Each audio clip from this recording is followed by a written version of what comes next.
Perfecto, ya comenzó la grabación. Lo que me preguntaba Ali acerca de si iba a haber una guía, un documento guía, le respondí yo que no, no exactamente iba a haber un documento guía. Lo que sí vamos a utilizar para esta sesión es una presentación y ustedes durante la presentación de la misma lo que pueden hacer es un screenshot para ir tomando la información que se presenta y colocarla en un PowerPoint. Entonces, abran en su computadora una hoja de lo que ustedes quieran, ¿cómo se llama? De presentación de Google o de presentación de Microsoft, de Office, no, de PowerPoint. Y así van ustedes haciendo un screenshot y van pegando a su presentación lo que les voy a mostrar. De esa manera ustedes logran hacer un documento de la sesión, ¿sí? Pero no puedo yo darles un documento exactamente. Ustedes lo van a tener que hacer. eh, lo van a tener que, sí, que conjuntar. ¿Alguna pregunta al respecto de esto que acabo de decirles?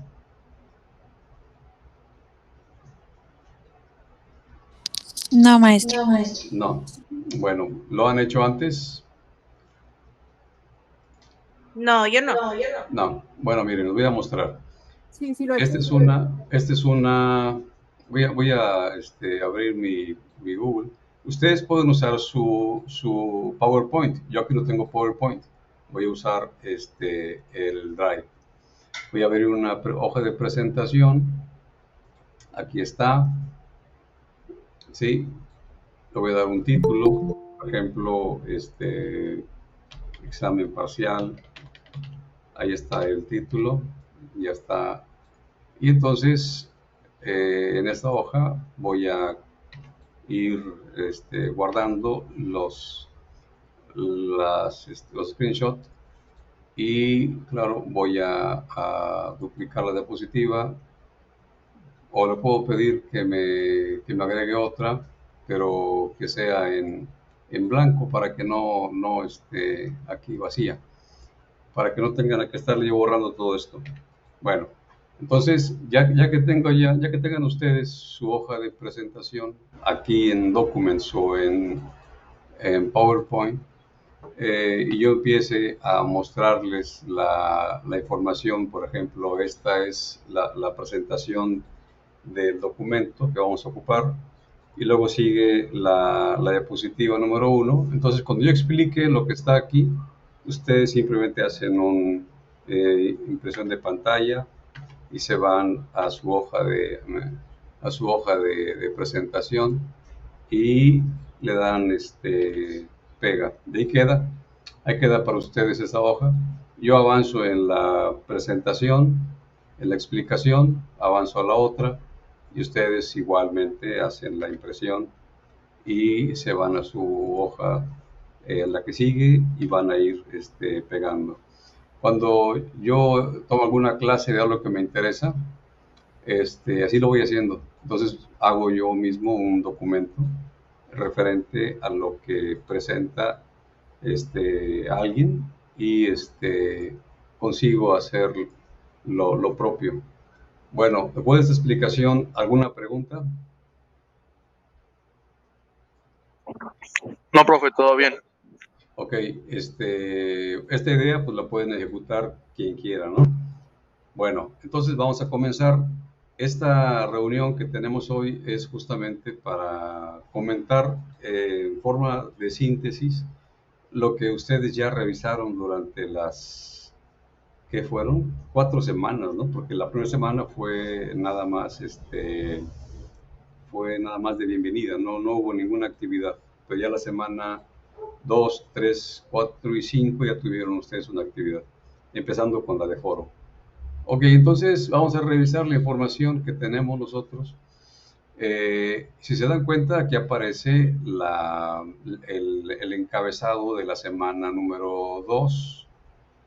y lo uso para que nos dé una referencia de dónde estamos ubicados. Entonces, estamos hablando de datos que significan o han significado antecedentes del desarrollo sustentable y vamos a platicar un poco al respecto, pero no tan completo porque ustedes ya tienen bastante referencia de esto. Entonces, cada, cada enunciado que aparece aquí es una información que se vio en las clases o está en los documentos que les he puesto como recursos y hago una selección de los mismos para convertirlos en preguntas de examen. Es decir, los enunciados los convierten en pregunta y aquí mismo está la respuesta y les da una referencia para su examen. Entonces, yo lo voy a decir de una forma comentada, pero ustedes ya saben que cada enunciado de los recuadros o rectángulos es información para su examen. Entonces, el modelo de producción capitalista el que vivimos nosotros y una gran parte del mundo vive, pues digamos que no le ha dado mucha importancia en lo general, ¿sí? A conservar las fuentes de riqueza natural, y esta fuente de riqueza natural está representada por los ecosistemas y sus recursos. Evidentemente, sí hay una regulación ambiental, pero en nuestro país no había habido precisamente una regulación formal, aunque en la ley existe, pero no se había aplicado lo suficiente como hasta ahora en este gobierno sí se está haciendo. Les comentaba que no está admitiendo el acceso de compañeros al aula. Si saben de que alguien les dice no puedo entrar, me avisan y yo regreso y les dejo entrar. Bueno, entonces, en el siguiente enunciado tenemos que la historia de la teoría económica surge con lo que se llamó en aquel entonces las escuelas de pensamiento económico, y estas escuelas de pensamiento económico lo que trataban era de hacer modelos para explicar las relaciones económicas entre los agentes diversos eh, y como por ejemplo productores, comerciantes, clientes, autoridades, gobierno, son los agentes económicos. Y claro, todo lo que sería los bienes primarios para la generación de bienes secundarios y terciarios y servicios ahora también. Entonces, estas escuelas son diversas y aquí tenemos como ejemplo tres que son las más importantes: la Escuela de Salamanca, la Fisiocrática y la Clásica. Entonces, este enunciado nos sirve para referir a escuelas importantes que trataban de explicar cómo es que la economía tenía ciertos modelos para hacer una referencia. Y bueno, ya en adelante tendríamos que revisar cada una de estas tres que han sido mencionadas aquí de forma selectiva. La de Salamanca fue la primera corriente de pensamiento de carácter económico, pero no solamente económico, sino también moral y jurídico, y en ese sentido fue muy importante porque conjunta estas tres vertientes que prácticamente serían como lo que ahora llamamos sustentable. Y esta Escuela de Salamanca económica debatía los problemas morales que se generaban en aquel entonces, 1450, era un sistema comercial y había una mentalidad mercantilista o neomercantilista generada en Europa durante la modernidad. Y en los años en que, por ejemplo, se descubrió de parte de ellos el Nuevo Mundo, ya estaba descubierto. Aquí ya era un lugar habitado por nuestras ancestrales civilizaciones, muy avanzadas en su tiempo, pero para ellos era un descubrimiento de un mundo nuevo. Y bueno, la escuela fisiocrática, sus estudios los centra en la importancia de la naturaleza y también la importancia de la agricultura, porque ambas son fuente de riqueza Y es algo lógico, algo lógico. La base natural es muy importante, la agricultura como una actividad de producción primaria igualmente lo es. Entonces, esta escuela fisiócrata aplicaba la ley natural, a la cual se le atribuye a la tierra la capacidad prácticamente exclusiva de generar excedentes y también de permitir la acumulación. Claro, esto es en aquellos años, ahora ya no es así. Ahora la tierra ciertamente sigue produciendo una gran riqueza, pero ya no solamente hablamos de la tierra como un agente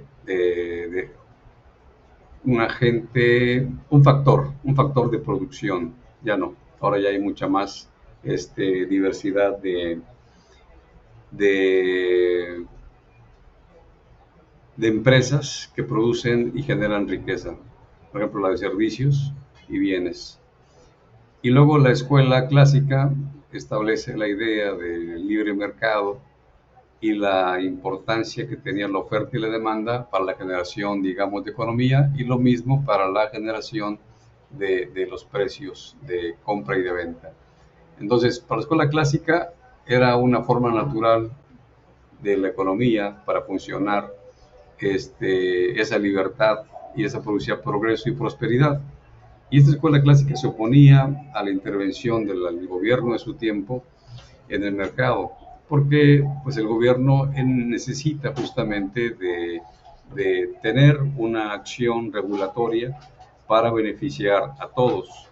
Entonces, durante el tiempo de lo que se llama neoliberalismo, del año 1980 en adelante al 2010 y 2015, ese neoliberalismo se hizo muy fuerte en el mundo y afectó mucho las economías de los países a los cuales se les exigía incorporarse con la finalidad de poder recibir préstamos para su desarrollo. Es decir, había una intención de apoyar supuestamente su economía, pero a través de ciertas condiciones que afectaron finalmente a la gente, a los países en el mundo. México es uno de tantos los afectados. Y estos son pensamientos de tipo clásico, que al cabo de 3 siglos volvieron a tener una vez más en el mundo importancia. Y la otra cuestión que es muy importante, que se aplicó en Europa después de la Segunda Guerra Mundial, se llama la economía del bienestar. Esta economía del bienestar pues se ocupa de cuestiones relativas a la eficiencia económica y al bienestar social, es decir, no solamente lo económico, sino también el bienestar social. Y esto fue una realidad en muchos países del mundo, pero esta economía del bienestar fue la que también se vio perjudicada con el neoliberalismo que se aplicó en 1980. Entonces, con esta escuela neoliberal, con estas políticas neoliberales, afectaron a esta economía del bienestar en muchos países, incluyendo el nuestro también. Entonces, nos pasamos ahora a unas expresiones de pensamiento que se consideran que son grandes orientaciones del pensamiento, en las que se funda el estudio de las relaciones entre la sociedad y el medio ambiente. Y esas orientaciones, en el texto que revisamos en esta semana, eran identificadas como radicales, otras eran identificadas como críticas y unas más como reformistas, que son las menos fuertes, pero son importantes. Entonces, los ejemplos de las radicales está la marxista elemental, la marxista elaborada, la ecología profunda y el ecofeminismo. Son orientaciones de tipo radical en las que se funda el estudio de las relaciones entre medio ambiente y sociedad. En el caso de la marxista elemental, que es radical, considera a la historia de la producción y de la distribución de la riqueza como un proceso antagónico entre capital y trabajo. Entonces, la élite que tiene el capital es una élite poderosa y la mayoría de la gente que es la que trabaja para ese capital es una mayoría oprimida, que la tendencia natural sería su liberación. Muchos de ustedes comentaron, porque en el foro así lo hicieron, investigaron referente a las ventajas del capitalismo y desventajas del capitalismo, y anotaron justamente lo que encontraron en Internet, y es exactamente algo de lo que aquí comentamos. El capitalismo es positivo en algunos aspectos y negativo porque a la gente realmente, aunque le da un ingreso por empleo, pero no es lo suficiente. Es decir, la gente siempre va a estar atrasada en sus ingresos, y peor aún cuando, por ejemplo, en un gobierno no se le da dos cuestiones: no se le da incremento al salario, y dos, se pierde el poder adquisitivo del salario. Entonces estamos todavía peor, ¿sí? Pero esta es una orientación que justamente lo que pretende es que se vea que es tan importante el trabajo y la gente como el capital que genera el trabajo. El capital sin trabajo no podría generar en absoluto mayor fuente de riqueza. Es el trabajo el que genera realmente la riqueza. Y una de las cuestiones en nuestro país es que precisamente se está regulando con el Tratado de Libre Comercio, está regulando este funcionamiento, que no sean explotados los trabajadores en nuestro país, porque bastante es que, por ejemplo, las empresas transnacionales vengan, pongan una industria, la gente de aquí trabaja, claro, tiene empleo, pero son empleos que tienen que ser bien pagados, si no, no tiene sentido. Entonces, venir, poner una empresa, una industria, usar nuestros recursos, explotar a la gente, pagar lo menos y sacar las importaciones, bueno, las exportaciones, pues no es algo, no es algo que sea moral, no es algo que sea moral. Y lo comentábamos, la escuela de Salamanca justamente veía esa situación, ¿no?, del carácter moral y jurídico en lo económico. Entonces, por eso la importancia de esa escuela. Y bueno, ahora lo que estamos revisando es esta lámina. Hay otra orientación también radical que se llama ecología profunda. Claro, antes de Arnenés, ¿sí?, hubo otro autor que revisó estos puntos, pero Arnenés tuvo la situación de publicarlos, de divulgarlos, por lo cual es el que se toma de referencia. Y en esta autoría de ecología profunda, pues tiene 8 grandes puntos en el que se incluye fundamentalmente la importancia de respetar a las especies, la biodiversidad, y respetar los ecosistemas. Es decir, que aun cuando sean recursos naturales, no quiere decir que sean de nuestra propiedad, sí serán de nuestro uso, ¿sí? Conocimiento y uso. Por eso la CONABIO es conocimiento y uso de la biodiversidad, y no puede ser un uso de carácter, antes decía irracional, ahora se habla de sustentable. Son dos aspectos aparejados, pero lo sustentable implica que la riqueza se distribuya con justicia y con equidad. Y bueno, la siguiente orientación de tipo reformista, ¿sí?, esta reformista, es la que se llama educativa. Entonces, la educación educativa es muy importante porque, aunque sea reformista, es fuerte, dado que criticaba lo débil que eran las normas que se aplicaban para conservar el patrimonio natural, y lo débil que era también la falta de valores sociales, de ver que se pierden los recursos y vamos, no se hace nada. Por eso la pregunta acerca de que los grupos ambientalistas, ¿qué opinaban ustedes en el foro?, tiene que ver con esto, dado que la sociedad tiene que estar consciente y pendiente de que los recursos en donde vive no se pueden agotar, Utilizar, sí, pero no agotar. Y el agotamiento es parte de lo que cualquier empresa, como naturaleza que tiene, que es lucrativa, tiende a siempre a planear incrementos, aumentos en la producción, en las ganancias y en la producción. Y bueno, continuando con la revisión de los enunciados, tenemos, pasándonos a otro tema o otro subtema de esta misma temática, es lo referente a las políticas de gobierno que son ambientales y que tratan o deben tratar de, de cuidar los recursos. En este caso tenemos que hay las que son de tipo tecnocráticas, productivistas, eh, que confían más en lo que es la gestión privada ambiental que en la pública, es decir, se valoriza más lo que una empresa puede hacer que lo que el gobierno mismo debiera de hacer para cuidar los recursos. Y entonces, las empresas, bueno, los institutos de investigación y empresas en general, las que hacen investigación, por ejemplo,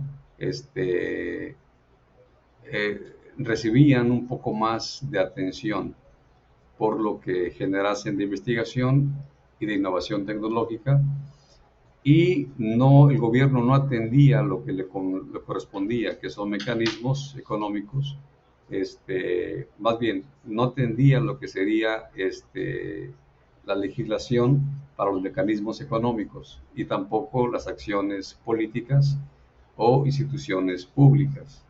Eso lo comentamos también un poco en la semana 5, recién pasada, acerca de las fallas institucionales. En el siguiente enunciado tenemos las políticas ambientales de tipo administrativas, que son las que ahora en nuestro país se están haciendo.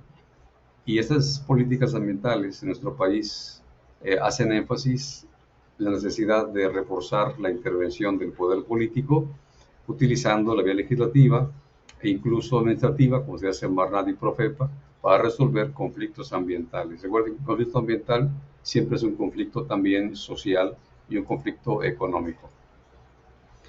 Y bueno, las otras políticas ambientales que se llaman alternativas, estas políticas ambientales alternativas pues consideran que la crisis ecológica que se vive o crisis ambientales son crisis de una civilización de nuestro tiempo, y entonces se visualiza que no es posible una política ambiental solamente sectorial. Tiene que haber un cambio cultural, un cambio político y un cambio social en las personas. Cuando comentábamos en la semana pasada acerca de que no había una percepción amplia en la sociedad referente a la importancia del cuidado ambiental. Es decir, vemos y vemos y vemos, pero poco hacemos. Y es una cuestión que aquí se plantea. Una política en la cual las personas participen y atiendan a las situaciones desde su particular posibilidad, ¿sí? Concretamente. Y para eso tenemos entonces instituciones de educación ambiental que pueden apoyar este tipo de situaciones, inclusive la que decíamos que es acá en el Autónomo de Nuevo León, que es el Observatorio de Sustentabilidad. Bueno, ahora vamos a revisar algunos conceptos de la semana 3, que el tema es Introducción al Desarrollo Sustentable. Y bueno, ya ustedes saben, porque los datos ahí los tienen también, que este concepto de desarrollo sustentable surge como un concepto. Claro, un concepto tiene que definirse, pero además de definirse es un concepto que tiene que ser operado, es decir, tiene que ser implementado en algunos trabajos de investigación y trabajos de aplicación administrativa y de producción y de desarrollo económico sustentable, de modo que este concepto se dio a conocer fundamentalmente en el informe Brundtland. No quiere decir que antes no se tuviera una idea de lo que sería sustentabilidad. Sí, lo que pasa es que hay momentos en los cuales las cosas surgen y se publican y se divulgan y se hacen entonces conocidas. Así que en este año, en este informe, ya se da ese concepto como algo operativo.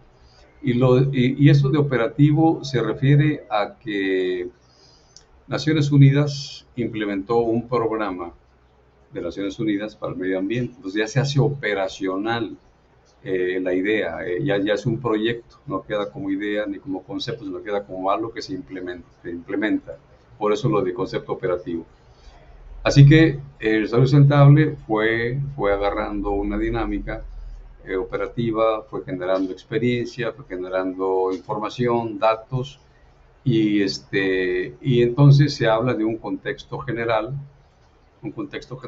que tiene que ver con una interrelación entre lo social, lo económico, lo político, lo cultural y el medio natural.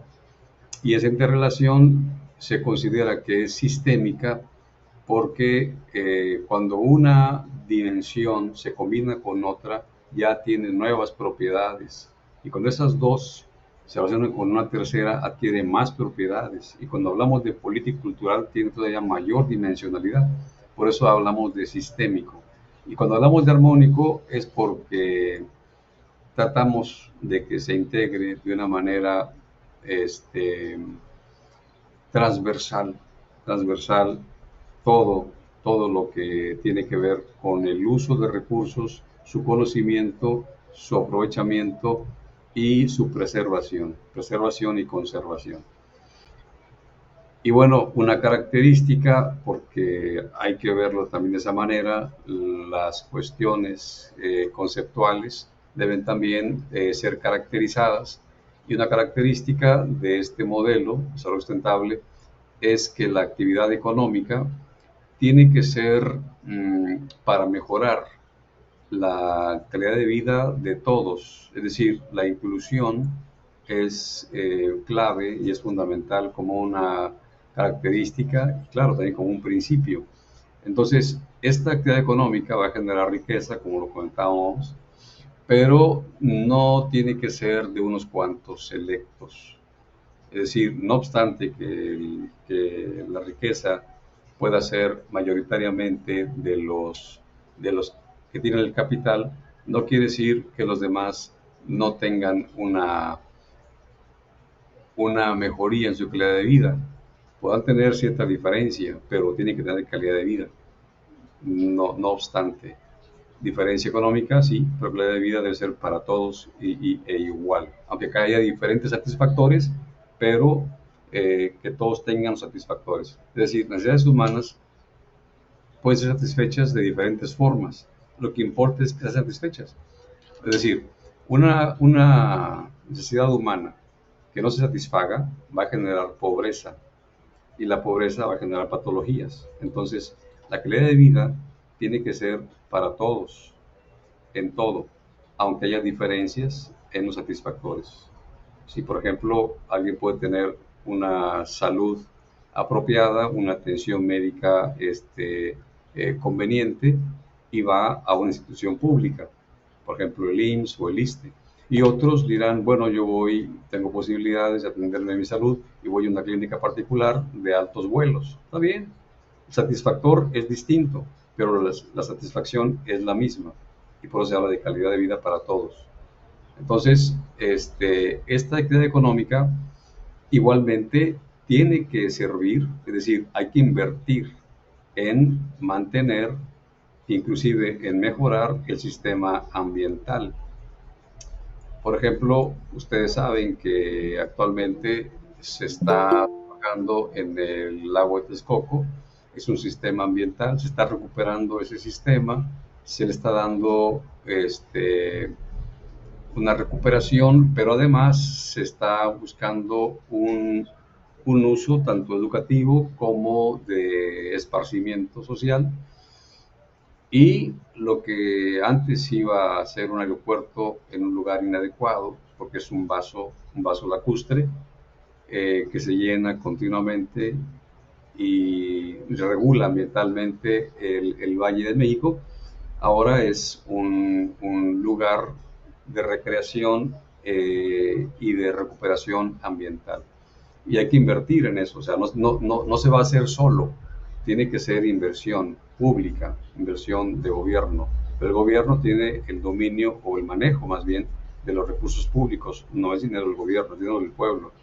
Entonces, lo que se busca es que la actividad económica también promueva la autosuficiencia regional, es decir, que se produzca en la región lo que la región consume y lo que no puede producir, porque es lógico, no todo se puede producir, bueno, se compra en las regiones aledañas o inclusive en otros países, porque esto así es también. México es un país que tiene muchas riquezas, por ejemplo, el petróleo es fundamental, lo tenemos, se está aprovechando, no se va a aprovechar más allá de lo que se requiere, no se va a industrializar más allá de lo que se necesita. Entonces tenemos un proyecto de nación en el cual el recurso que es finito se está cuidando, se usa ahora y se deja en el subsuelo reservas para el tiempo posterior, siguientes generaciones. Por eso es sustentable. Y entonces, en este otro encabezado, en este otro casillero, en este otro enunciado, tenemos que, a través de una economía de mercado que se liberalizó y se desreguló, hablamos de las neoliberales, la administración pública, digamos que sufrió dos mecanismos de dominación, el de la financiación para el desarrollo y el otro, el de la globalización, en el cual las empresas que eran subsidiadas en sus países de origen fueron fortalecidas y les permitieron entrar a otros países más, sobre todo a aquellos que recibían financiación. Entonces, la financiación se convierte en una forma de dominación económica porque el financiamiento es lo que puede ahogar la economía. Si bien la puede hacer crecer, también la puede hacer que muera, ¿sí? Y que la economía de un país fracase. Pero mientras eso sucede, hay un proceso de globalización en el cual las empresas multinacionales de otros países llegan, se apropian de espacios, se apropian de recursos, se apropian de la producción y sacan a manera de exportación lo que se produce y se lleva a los países de origen. Entonces, no hay que irse con la finta de que la financiación y la globalización fueron algo espectacular y fantástico. No hay que pensar en que el que vengan empresas a nuestro país sea lo mejor que pueda pasar. No, se admite, pero ya ahora el financiamiento no es para la especulación cambiaria, ya el financiamiento no se recibe como tal, ahora es una inversión extranjera en proyectos productivos. No se admite una financiación porque el gobierno federal no está ni siquiera haciéndose de nuevas deudas, es decir, no está requiriendo dinero de préstamo del exterior, Banco Mundial o Fondo Monetario Internacional, no está requiriendo dinero para los proyectos públicos y los programas públicos. No, ya no hay financiación para nuestro país porque no necesitamos financiación. Sí aceptamos inversión extranjera, pero no financiación. Ya nos valemos por nosotros mismos. El gobierno está haciendo las inversiones públicas con dinero del pueblo, con dinero de la nación. No se requiere ya financiación. Y la globalización se terminó en el mundo, pero lo que ahora hay se llama acuerdos bilaterales o trilaterales comerciales. Nosotros somos en México una nación que es la primera el primer socio comercial con Estados Unidos, que tiene un gran mercado. No quiere decir esto que sea lo mejor del mundo, no, simplemente es un país que compra bastante lo que se produce. Pero ojo, porque muchos recursos de aquí se están exportando. Pero esa situación de exportar producción de aquí tiene que estar regulada, es decir, tiene que haber un buen salario, una buena economía y cuidar nuestros recursos, no explotarlos para la, para la exportación. Allá en la ciudad de Mexicali se iba a instalar una planta exportadora de cerveza y el agua de la ciudad, de la gente, se iba a perder, todo por dársela a la cervecera. La gente se opuso, el gobierno nuevo la consideró, se hicieron las votaciones, la gente dijo queremos el agua, no queremos la empresa, y la empresa se movió, se fue a otro estado del sur, a Veracruz. Ahí hay agua suficiente, entonces se puede cuidar el recurso y se puede producir, pero en donde convenga hacerlo. Por eso la regulación del gobierno es muy importante, ¿sí? Pero comentamos que aquí la financiación y la globalización se convirtieron en un modo de organización económica y también de control político hacia los países subdesarrollados que se fueron con la finta de recibir préstamos para desarrollarse. Acá en nuestro país esto hubiera sido posible, pero no lo hicieron así. La corrupción dio al traste con todo y es una de las fallas que comentábamos en la semana anterior. Y bueno, ahora vamos a ver este otro enunciado que habla acerca de que la línea del tiempo de las cumbres de Naciones Unidas en materia ambiental inició en Estocolmo en el 72, luego fueron 20 años que no hubo una cumbre precisamente, sino hasta 20 después, en Río de Janeiro del 92, luego en Johannesburgo, Sudáfrica, en el 2002, y una vez más en Río de Janeiro en el 2012. Por eso se llamó Río más 20. Y el año pasado, en el 2022, hubo una nueva cumbre en Estocolmo y se llamó Estocolmo más 50, porque la diferencia entre este año 72 y el año pasado 2022 son 50 años. Ahora, dentro de la importancia de las cumbres de las Naciones Unidas, es que se van generando convenios, acuerdos, documentos, declaraciones y se va ampliando la actividad.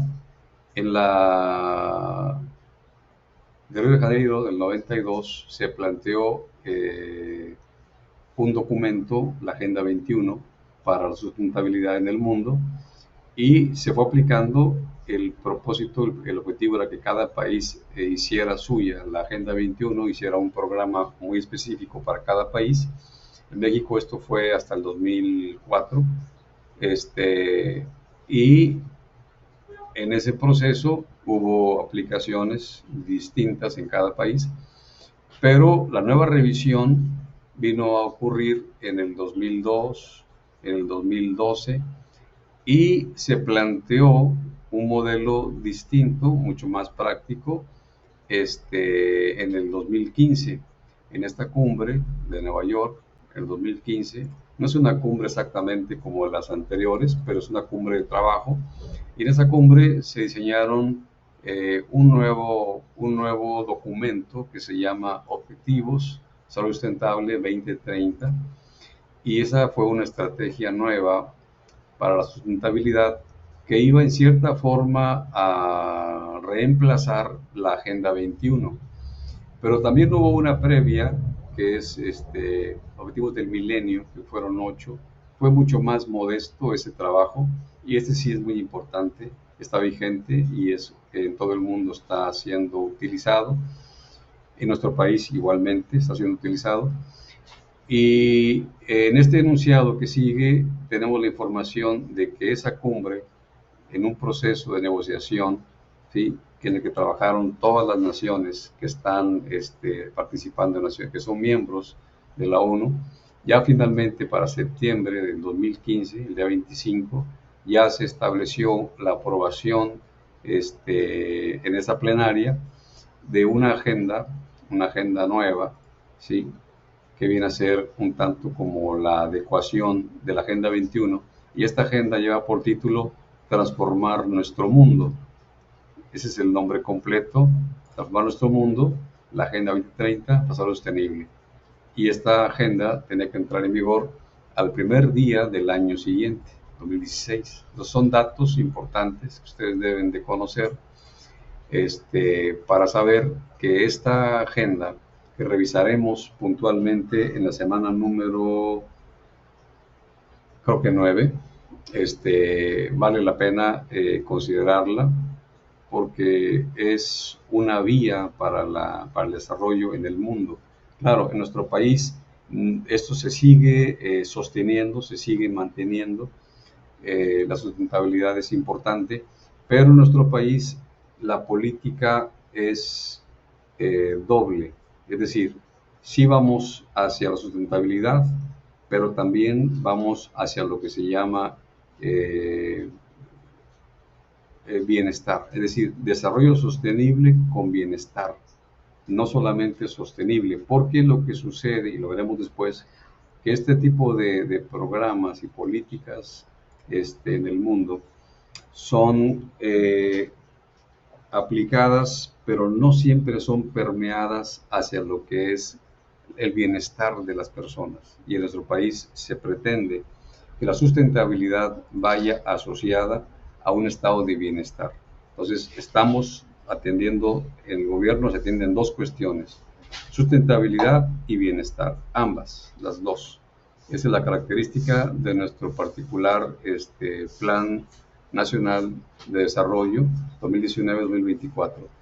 Y ahora tenemos que el acuerdo o tratado internacional vinculante es un término que abarca instrumentos que obligan al derecho internacional a los que son los intervinientes, que pueden ser personas jurídicas, sea un país y otro país. Y ese acuerdo vinculante, el ejemplo que tenemos es la Agenda 21 y también el Protocolo de Montreal, donde se analizan y se firman acuerdos que son obligatorios de ser cumplidos. Y bueno, lo que ya comentábamos, que la Agenda 21 para nuestro país se aplicó en el 2004, y ese programa aquí se llamó Programa Agenda desde lo local. Entonces, 2004 al 2013 se aplicó esa agenda y está basada en la Agenda 21.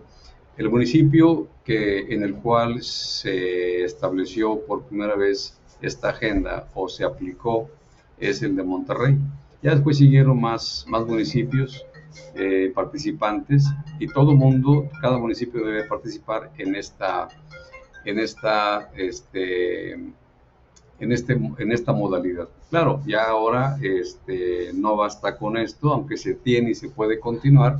Ahora hay que incorporar los objetivos 2030, porque es una forma también de revisar el desarrollo de los municipios y de las ciudades capital. Entonces, después del 2013, con el cambio de gobierno de Peña Nieto, ya se hizo un cambio de nombre a este programa, Agenda de Desarrollo Local, y ya se llamó Programa Agenda de Desarrollo Municipal. Desarrollo Municipal es el nombre que se le dio después, en 2014. Y en 2016 ya se incorporó el nuevo modelo, que es las ODS 2030 de Naciones Unidas, y se aplican en nuestro país. En México se aplican más puntualmente por el gobierno federal y el gobierno los estatales y los municipales también, pero sin olvidar que nuestro proyecto es sustentabilidad con bienestar.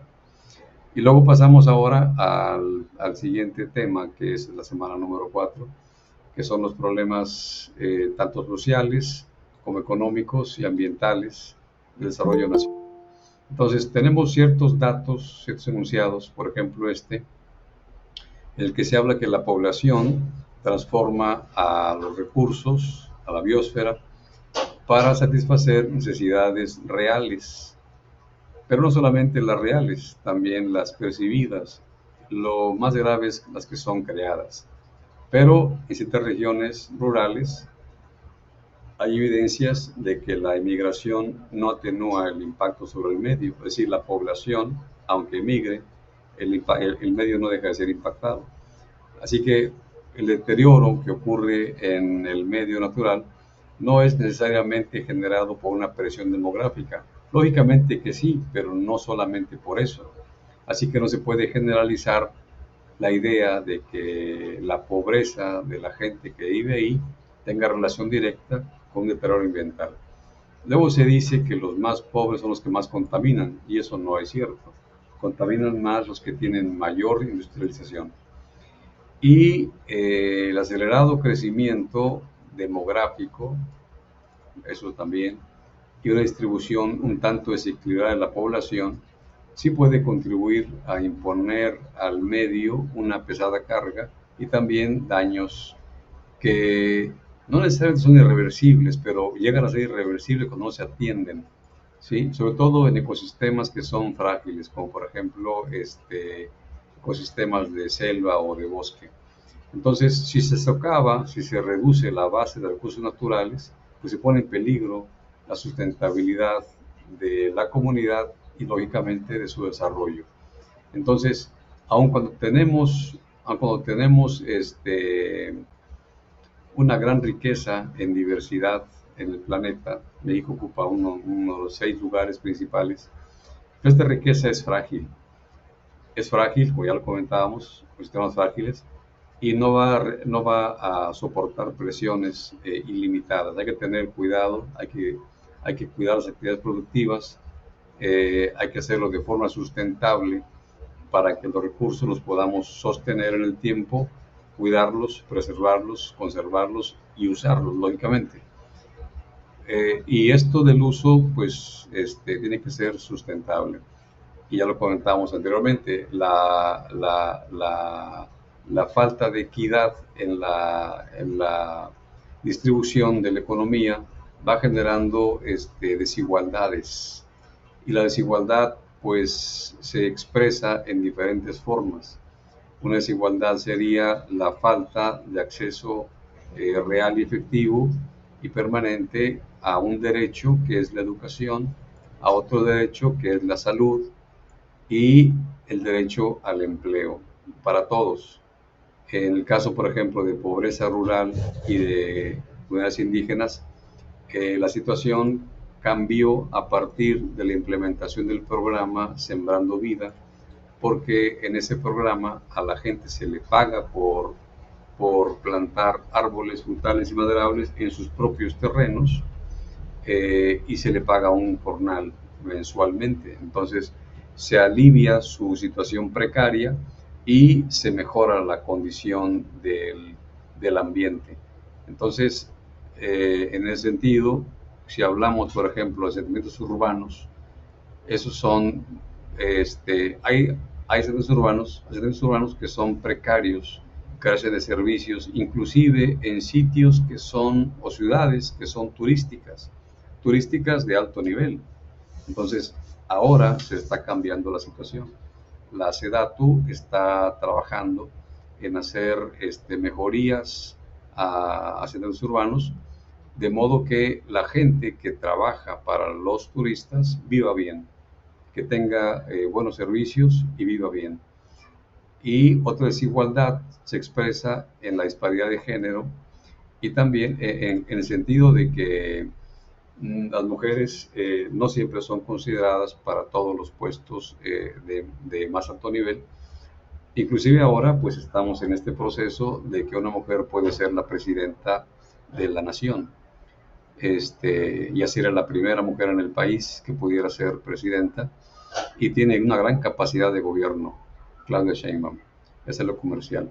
Y bueno, otra desigualdad es la migración de fuerza de trabajo hacia el exterior. Es decir, la gente se va, lleva su fuerza de trabajo, que es un gran capital realmente, la fuerza de trabajo, pero se migra. La ventaja que tuvimos es que una gran parte de los migrantes están regresando al país aparte de regresar, ellos también están mandando una gran cantidad de dinero en dólares que ahora nuestro país se les paga a sus familiares y prácticamente no se les cobran intereses por ningún tipo o comisiones por ningún tipo de cambio de moneda.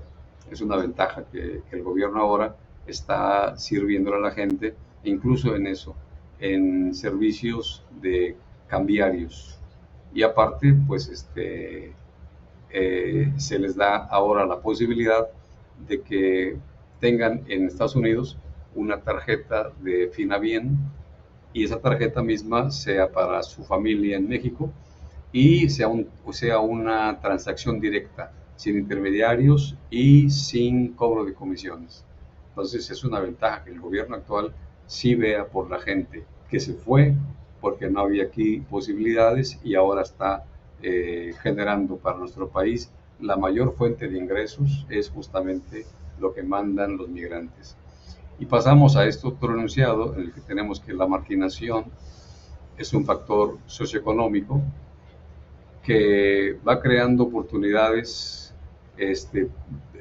más que oportunidades, va creando pobreza, y esa pobreza obstaculiza el desarrollo pleno de las personas. Es decir, la marginación es una condición que obstaculiza a la gente en su desarrollo de sus potencialidades plenas. Y bueno, tenemos que otro enunciado habla acerca de los indígenas, que son una población que se ha excluido históricamente de nuestro país. Se ha excluido de los beneficios del desarrollo nacional. Hace poco en una conferencia, en una reunión más bien con la tribu yaqui, comentaban ellos mismos, queremos seguir siendo indígenas como somos, naturales como somos, pero no queremos estar excluidos de los beneficios del desarrollo nacional. Eso es algo importante, mantener su identidad, mantener su origen, sin alejarse de los beneficios y trabajar para ellos y para la nación. Entonces los indígenas han vivido en comunidades o municipios con oportunidades muy precarias y se consideran que son la población más vulnerable del país. Por esa razón, en el gobierno en el que estamos ahora viviendo, se planteó como prioridad que se atendiera primero a los más pobres y vulnerables del país. Y no como antes se hacía, se atendía a los más ricos y poderosos del país. Y bueno, el desarrollo social en México durante la década de los 90 tuvo una gran desigualdad en las regiones y se sabía que Chiapas y Oaxaca, claro, también Guerrero, fueron las entidades que tuvieron mayor marginación. Y ahora es diferente. Ahora todos los programas sociales y proyectos como el Tren Maya y el Transísmico están cambiando la cara y la vida de la gente en el sur-sureste de nuestro país. Sí, ya se atiende realmente a la gente, ya no es como antes, que solamente se buscaba simular que se hacía algo por el pueblo cuando no se hacía nada, sino explotarlo más. Es decir, un gobierno propio que explota a la gente no es un gobierno realmente de la nación. Pasamos al siguiente enunciado, que tenemos que la salud se define como un estado de completo bienestar físico, mental y social, y no solamente como la ausencia de enfermedad o de incapacidad. Y en la salud, por ejemplo, tenemos también que el agua y su abastecimiento, bueno, agua potable y su abastecimiento, más también el saneamiento, son factores muy importantes ambientales que benefician o afectan a la salud. Y estos dos factores llegan a ser hasta el 80% de las causas de las enfermedades en muchos países en desarrollo. Y otro tipo de cuestión que tiene que ver con la contaminación, resulta que las afecciones respiratorias o la contaminación tóxica del aire son la principal causa de enfermedad en el país y afecta sobre todo a población a segmento poblacionario de niños y de ancianos. Y en este enunciado tenemos que el movimiento ambiental, también llamado ambientalismo, surge como una respuesta social a una crisis de civilización que trastoca a todos los aparatos del Estado, incluyendo sectores de administración pública, prácticas productivas y los paradigmas normales del conocimiento y los espacios vitales que conforman la racionalidad social del mundo moderno. Y es muy importante el ambientalismo como un modelo auténtico, no cuando es con fines económicos de favorecer a unos y perjudicar a otros.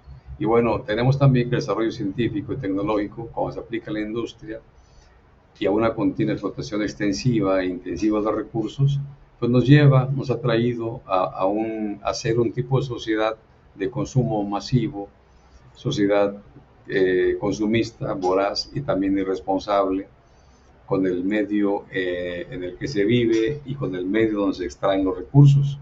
Y esto ocurre sobre todo en naciones, no solo en naciones, también en estados, y no solo en estados, también en municipios que son más ricos, donde se usan mucho los recursos, se contamina más y se afecta también inclusive la supervivencia de la especie humana.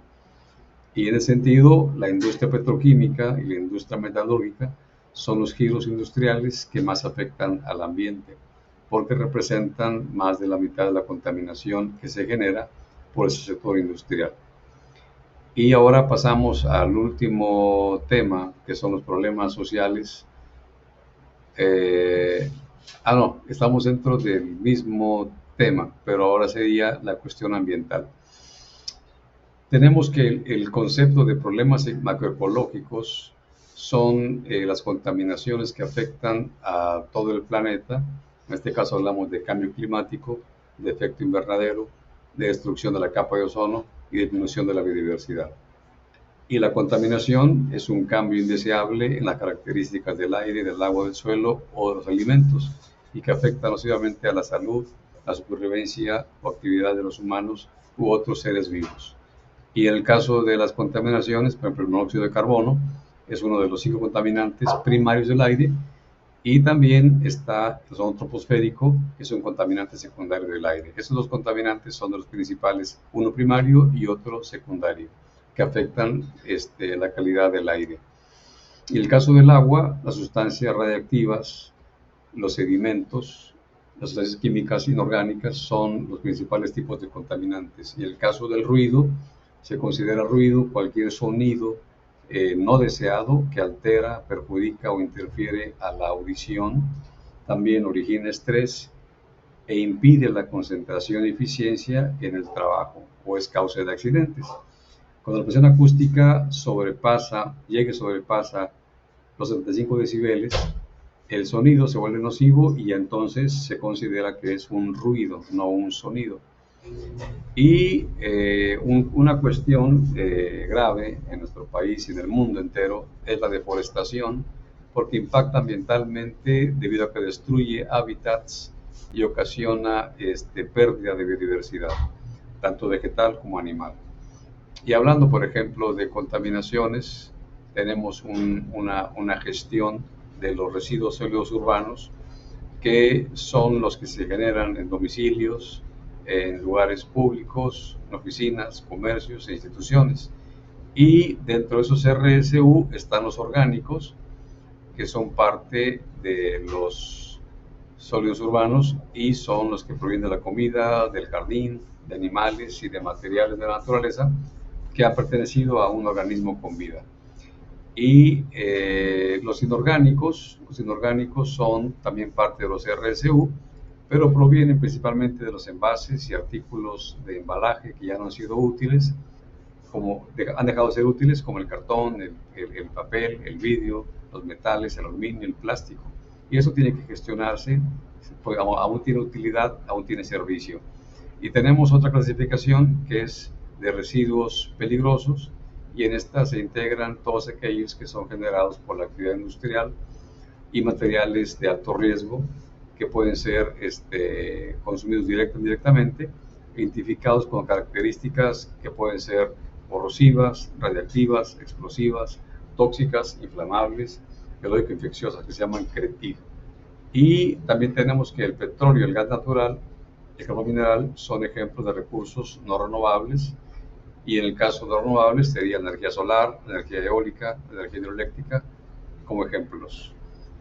Y ahora pasamos finalmente al tema de las instituciones ambientales y decimos que una institución ambiental es aquella organización regulada en el ámbito político que se constituye sobre la base del cumplimiento de funciones externas vinculadas directamente a problemas ambientales y pueden ser de control y corrección, como la Profepa, y pueden ser ambientales jurídicas, que son las que se convierten en fiscales del medio ambiente, como la Profepa también.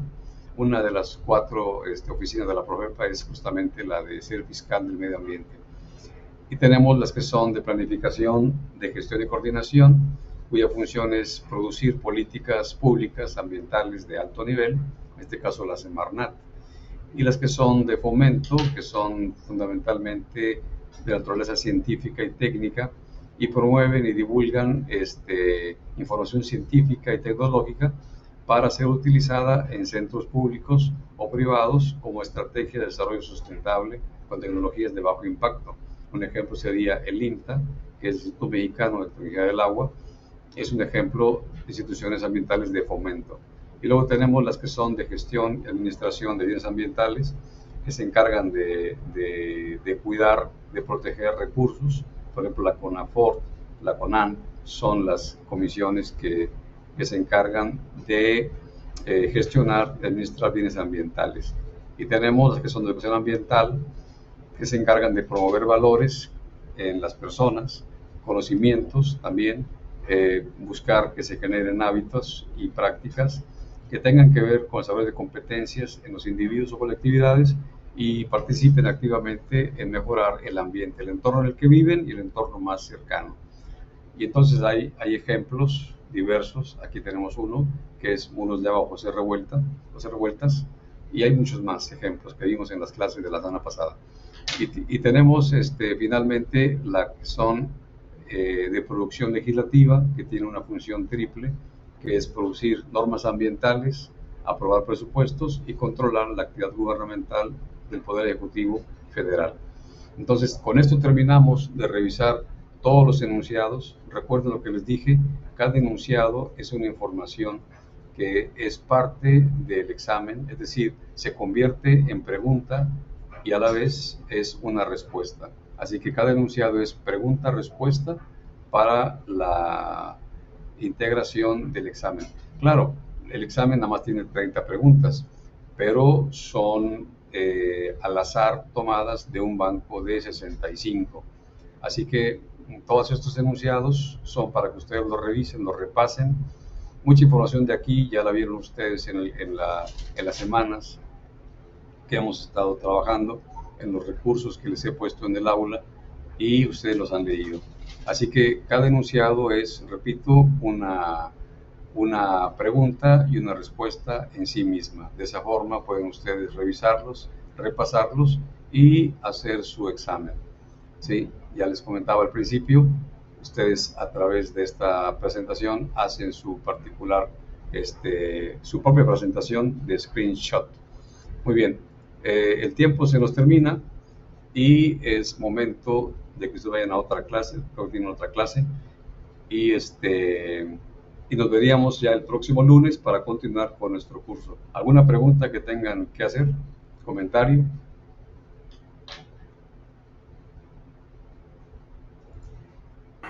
Ninguna, profe, gracias. No, profe, todo súper bien. Muchas gracias. Bueno, espero que les sirva.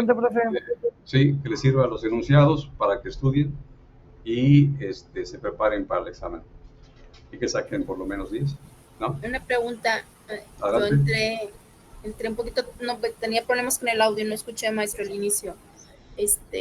El archivo del resumen que nos hizo ahorita, ¿lo va a poner en la plataforma? No, les comentaba en principio que esta presentación ustedes la pudieron haber convertido en su presentación particular haciendo el screenshot conforme yo sí, dejé de presentar. Sí, haciendo el screenshot. Igual no te preocupes, compañera. Ahorita ahí en el grupo que tenemos Ahí nos apoyamos pasando las capturas de pantalla. Ok, Jonathan lo hizo, ¿cierto, Jonathan? Sí, igual ahorita yo les apoyo pasándoles lo que yo capturé. Ah, bueno, ya está. Jonathan se ofrece a apoyarles para compartirles un documento. Yo no lo puedo hacer, pero ustedes sí lo pueden hacer. ¿Sí? Yo lo acabo de subir, profe, ahí al chat de ahorita, por si alguien lo quiere agarrar de una vez. Ahí está en el chat ya. ¿En el chat Gracias. está la liga?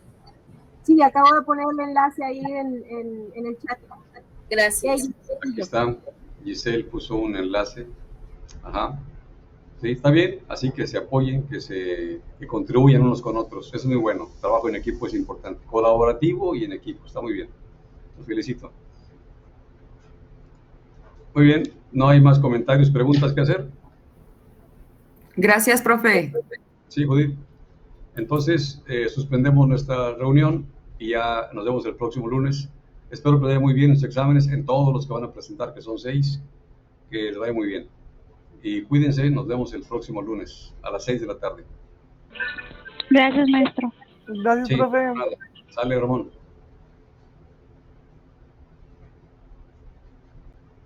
Gracias, profe. Sí, Rosy, hasta luego.